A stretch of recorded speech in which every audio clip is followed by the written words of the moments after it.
the process of making a song? Like, how do you make a song? Like, how do you do it? When I first started doing it, Yeah. I'll listen to the beat first. That's the first thing I always do. Listen to the beat, and then I'll just like hum a couple melodies, try to find like a rhythm and flow, and then as soon as I find like the nice hook, I'll do the hook, and then I'll go off what I said on the hook, and make sure that it goes into the verse, like it corresponds with each other. You know, you can't have a hook talking about you're in the trap, you're doing this, you're moving this, you're moving that, and then the verse is about bitches and how they broke your heart and all that shit. You know, it needs to relate to each other. And then for the rhyming shit, the bars, I try to do like four bars at the end, like rhyming with the same word. Not really the same word, but like the same like say a rhyme he with tree, like that type of shit. And then I'll switch it up.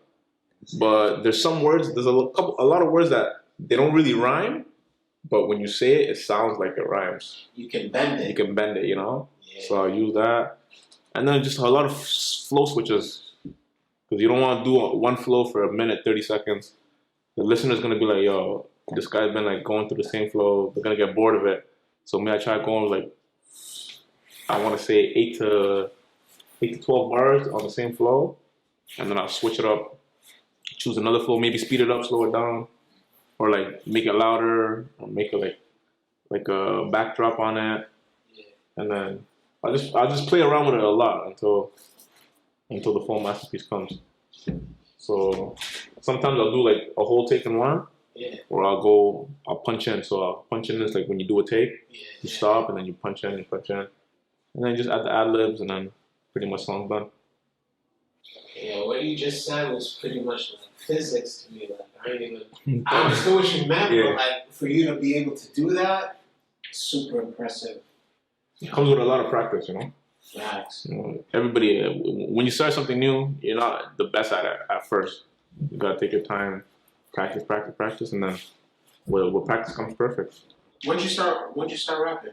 What was it, like 2019? No, 2018. 2018, yeah, 2018. 2018. We dropped like 2 songs in 2018. Okay, talk about your first raps. Like, were they terrible? Like, be honest. Trash. Trash. Okay. Yeah, trash. Okay.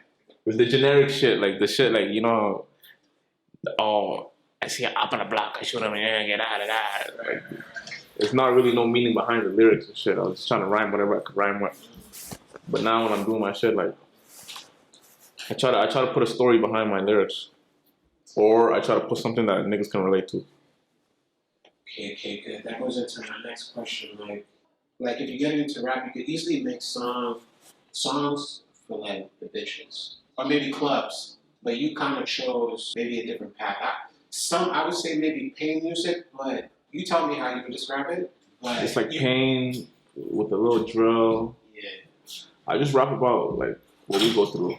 How did you choose the path to like make kind of real music instead of like generic club shit? I just wanted to make something that is truth, you know? Yeah. It's our truth. And it's not just my truth. His truth, Bola's truth, B-Word's truth, everyone's truth, Metro's truth. Like when you relate to it, the song hits harder.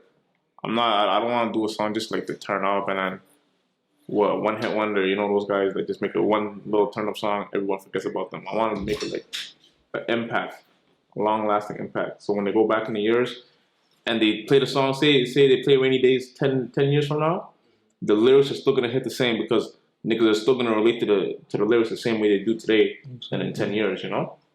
I can make a song about a love song, but I feel like that's just not me, you know?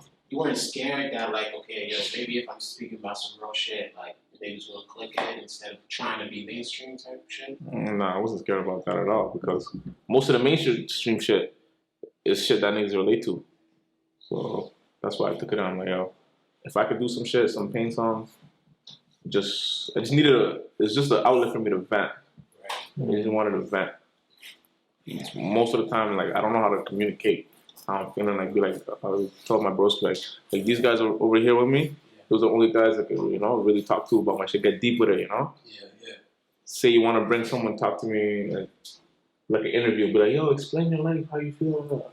can't do that because I don't know you like that. You won't understand me the same way that I want you to understand me. Right. So when I'm talking to the mic, I feel like I'm talking to my broskis and them. So I talk to them, and then when I'm doing my songs, the feedback is like our conversation. So we'll go like, okay, yo, you said this. Damn, fuck, I felt that for real. Okay, and I'll talk about how we did this, or talk about how this happened, or talk about how this made you feel like this. And with music too, it's like it's not straight up like, oh, I feel this way, da da. You can fuck around with it. You can play around with it. You can add some little double entendres, and people like, if you really like know and you relate to it, you can read between the lines and be like, okay, this guy said this, but this is what he really meant.